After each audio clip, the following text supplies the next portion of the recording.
to say that? Well, the text you see before you has been reproduced from Article 91 of the Law of the Sea Convention, which is the relevant law governing ship nationality. Now, this text has been lifted from the 1958 Geneva Convention, and that text itself is informed by a draft of the International Law Commission from the 1956. Now, I'd like to draw your attention. The operative words here are at the end of the first sentence. Entitled to fly. Ships have the nationality of the state whose flag they are entitled to fly. The condition for this entitlement is linked to the existence of a genuine link. Now, as early as 1956, when the International Law Commission was discussing this topic, it was abundantly clear to everyone involved that the grant of a genuine link is something which has to happen before you confer nationality and not afterwards. Now, unfortunately, this understanding has been explicitly rejected by the International Tribunal on the Law of the Seas in the landmarks MV Saiga and MV Virginia cases. But as you will see, even in these cases, there were some judges who dissented. There were judges who did not believe that the granting of nationality to a ship is a mere administrative formality.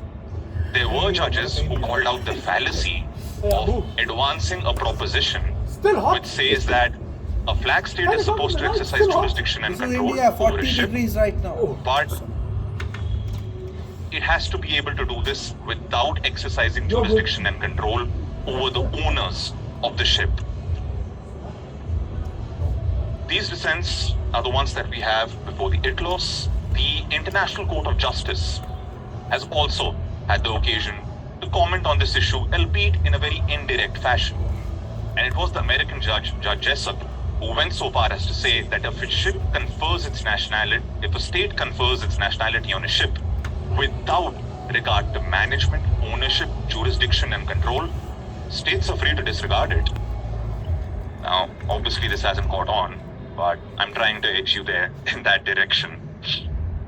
Now, to conclude, the Law of the Sea Convention was opened for signature in 1982. The period from then to now overlaps near perfectly with the rise and fall of the neoliberal order as we know it, and the Washington Consensus which underpinned it. Only last month, the National Security Advisor, when addressing the Brookings Foundation, stated as much explicitly. The old neoliberal order, as you know it, is dead. There is a new Washington Consensus in the making. Now, from the face of it, it seems to resemble, dare I say, the New Deal order much more than it did the neoliberal one. Now, what exactly will be the shape that this consensus takes? Will it even survive the current regime, much less be accepted by its successors or the opposition? I don't know. It's an open question, and very honestly, for me to venture an opinion here would be to enter the realm of speculation. But there are some takeaways from the NSA's speech, which I would submit to you increasingly enjoy bipartisan consensus. And key amongst these, and this was also echoed in Janet Yellen's remarks recently, we are now seeing a rejection of the assumption that the markets always allocate capital productively and efficiently. Across the world, right now, as we speak, not just in the United States, states and societies are profoundly recalibrating the relationship of politics to economics and of their markets to the state. In the neoliberal heyday, the overriding concern was to ensure the production of output in the cheapest possible way.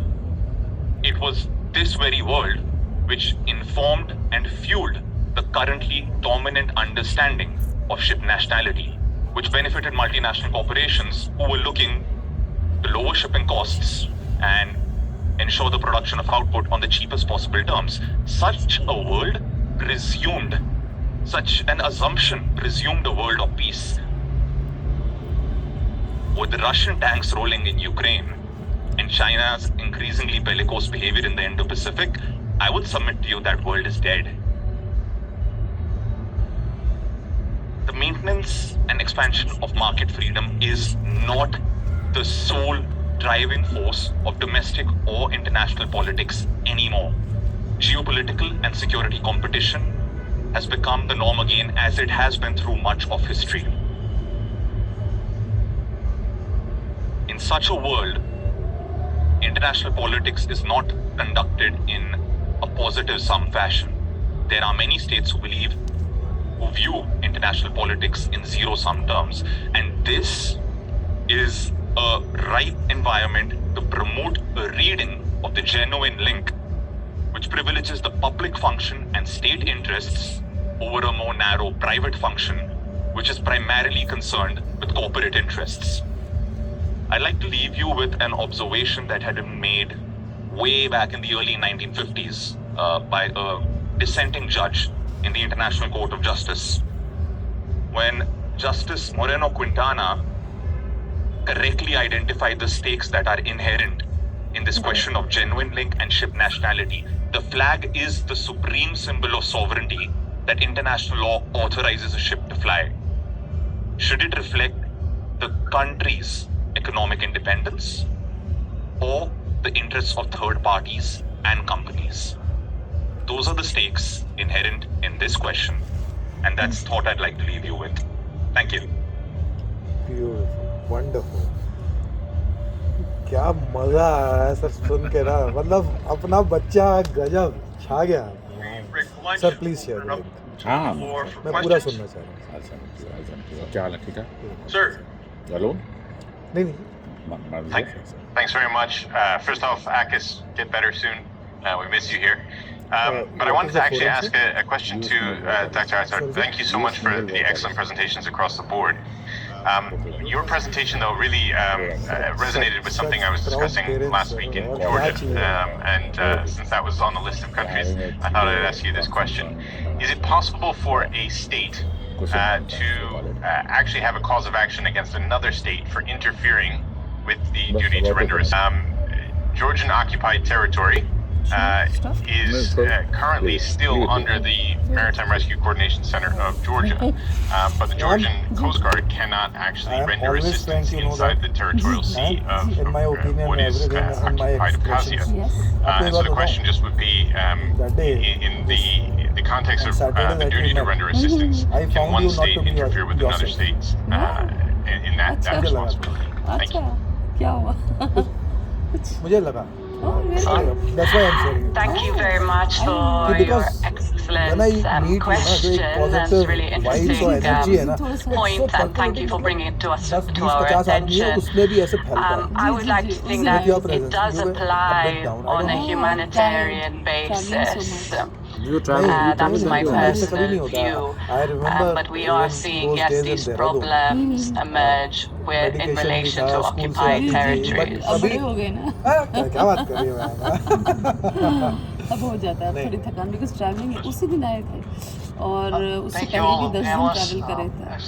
Open then I go to the house, फिर घर Himanil, I have a question for you. It seems that understanding your framework, it's very interesting, but I might suggest you've done a little bit of sleight of hand on the law of the sea, because the actions that are being taken against Russian vessels are, first of all, not, as you mentioned, they're not because they are of an enemy character.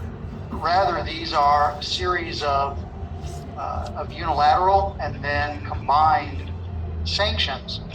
And the primary enforcement mechanism is port state control, not any sort of interdiction authority like you might suggest under the law of the sea, Article 110, or interdiction authority during the law of naval warfare. So this is simply just port state control measures. When I was thinking about this framework, I had a rather long list of reasons to go through which might explain what are these actions rooted in. And I did think of the law of naval warfare, the law of the seas convention, But then there were a couple of more nagging questions. There was the issue of port state control. And there's also another question I found which related to the possibility of states using countermeasures to justify the actions that they are taking in targeting this Russian shipping. And to that, my answer would be, well, in all the instances when these measures have been promulgated, the US, UK, EU, and Canada, I haven't seen an explicit endorsal of what legal base authority they are justifying this under. Could port state control also be a basis that these measures could be located under? Indubitably, very possibly. I'm just saying that I haven't, at least in particularly the European instances as well, seen an articulation of that being the reasoning which justifies these measures. And I very much agree. The framework that I present before you, the audiences and states could very freely disregard it if they wish and find an alternative regulatory framework to justify it in. But I would submit that this is the one that best provides the legal reasoning to understand the measures we've been taking. Also, it is an agenda I'm pushing. I do quite agree. But yes, I'm quite open to the notion that there is more than one way to skin this particular game. Yeah, I mean, just as a follow-up, can I just say, there is only actually one way, because there's not the right of visit and search in the law of naval warfare, as you point out. There's also not the right of approach and visit under the law of the sea. What there is the right of port state jurisdiction, which is exactly what these states have done. You won't find me putting up a fight there. I agree. It's a completely valid legal ground as well.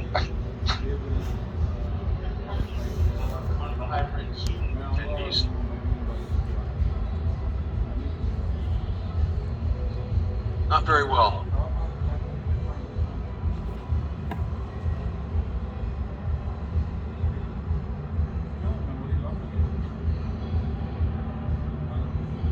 I would say no. What about now? That's good. There we go. All right. Sorry about that. This question is from Aris Lewis, directed to Mr. Reyna. The question is, does it really matter when the genuine link requirement features? It seems to me states can still recognize or not recognize the nationality of a vessel regardless of when this features. And so isn't the real question the substance of that requirement? And on this, do you have any thoughts on the 1986 UN Convention on Conditions for Registration of Ships? Well, okay, I was expecting that one to come up. Now, I've talked a lot about the genuine link, but it's a perfectly valid query to have, well, what does that mean? And in 1986, that's what states set out to answer when they had drafted the UN Convention for the Registration of Ships. Now, this convention, it never entered into force. Does that mean that it's indicative of the fact that the international community did not want to give the meaning to the genuine link, which I am suggesting that it did? Yeah, I do. But what I would say is context is king. When the requirement of the genuine link was incorporated into the Law of the Seas Convention, it was opened up for signature in 82. The decade preceding that was the height of the influence. It marked the apogee of the movement that many would call third world approach, the international law as well. And there was a very, very strong push at the time from these states to ensure that the requirement for a genuine link be included. Now this happened in the 1970s. You had the oil shocks, stagflation, the New Deal order was in tatters. States were feeling confident and they pushed for it. In between then and 86, the world changed completely. The war was ending, the Soviet Union was in tatters, American influence was at an all-time high, the neoliberal agenda was in full swing. Deregulation were the words on everyone's lips. Wall Street, the media, all of these segments were being opened up for deregulation. In this environment, no one paid a second glance to what was happening out at sea or in the maritime industry. So the UN Convention for the Registration of Ships, it suggested that some combination of manning requirements or construction of vessels or some combination thereof might be used. It never entered into force. And I can't repaint history and say that it did. But what I am suggesting is with everything that's happening right now, I don't know if the UNCCRS is what the international community is interested in pursuing. Does it want to do something new? I am suggesting that if it is inclined to go in that direction, the time has never been better than now, and there is very much a legal case to be made that the actions that have been undertaken could be rooted in such an interpretative understanding.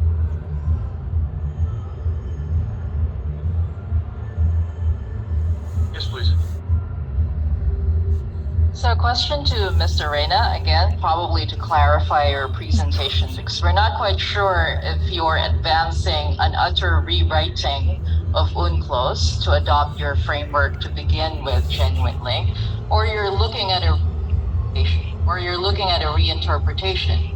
If it is about an outright rewriting, my question is, why would you look only at the practices in a very unique set of circumstances involving Ukraine as your benchmark for going back to the dissenting opinions prior to the law of the sea regime, which we have had for well over 50 years? If it is the second, which is the reinterpretation of the default flag state jurisdictional rules, what under the Vienna Convention on the Law of Treaties, whether it's 31.3c or practice or relevant rules of international law, what under that justifies your assertion that genuine link must begin before looking at the registration? And there's a really specific, implication from what you're trying to say, because you're going to return us to the world of individual subjective determinations, which UNCLOS was supposed to have settled canonically in 82. So I'd appreciate a clarification either way. Thank you very much for that question. I was really looking forward to that. 2 points. First, I'll address your second point, which related to the desire for the UNCLOS to inject some degree of predictability and stability in international relations. Was that a part of what it was meant to do? Absolutely, no doubt about it. But let us make no mistake, that was certainly not the only thing that it was meant to do. Now, returning to your first question, specifically your inquiry about the VCLT, what I would say... If I may, just to follow up, that was not the entirety of my second question. The second question was to ask you specifically what the precise ground is under the interpretation rule and the unitary system of interpretation permits this kind of rebus sextantibus fundamental change of circumstances argument that you've made in your presentation. Right, thank you. Now, you mentioned a point about the VCLT as well. Now, what I would submit to you is what I am advancing. It's not rewriting the LOC, it's just reinterpreting it in the correct way, and specifically why I believe the ITLOs got it wrong, and they got it wrong bad. Their interpretative exercise which they undertook in Saiga was in flagrant disregard of the Vienna Convention on the Law of Treaties. The way the ITLOs arrived at its conclusion was in engaging in a combined reading of Articles 91 and 94, which had the conclusion that they arrived at was the elevated Article 94 to the general rule, with Article 91 functioning simply as an ancillary to it, which has the practical effect of rendering Article 91, well, dead letters, and that's contrary to the basic principle of effectiveness, which treaty interpretation requires us to adhere to. Moreover, if we really want to get down into the weeds, well, as when I was showing you the text a few slides back of Article 91 of the LOSC, I told you that it had been taken from the 1958 Geneva Convention on the High Seas. Now, while it was inspired from the Geneva Convention on the High Seas, it didn't simply copy-paste it. If you go back to the 1958 Geneva Convention on the High Seas, what you will note is that in the part where it talks about the conferral of ship nationality in the Geneva Convention, it noted that what we now know as Article 94 in the LOSC is included in the same article in the GCHS, in Article 5. But with the Law of the Sea Convention, a very conscious decision was made to separate the article on flag state duties from the article that was concerned with ship nationality. And it is in this article on ship nationality that you find the requirement for a genuine link. So my submission would be the ITLOS did not apply the VCLD in the manner that it should have. And when I advance that this be an understanding that we consider, it's very much in consonance with the VCLD and what would be the correct interpretation of the ITLOS. Thank you so much for all our panelists and for those wonderful questions. Lunch is being served right now.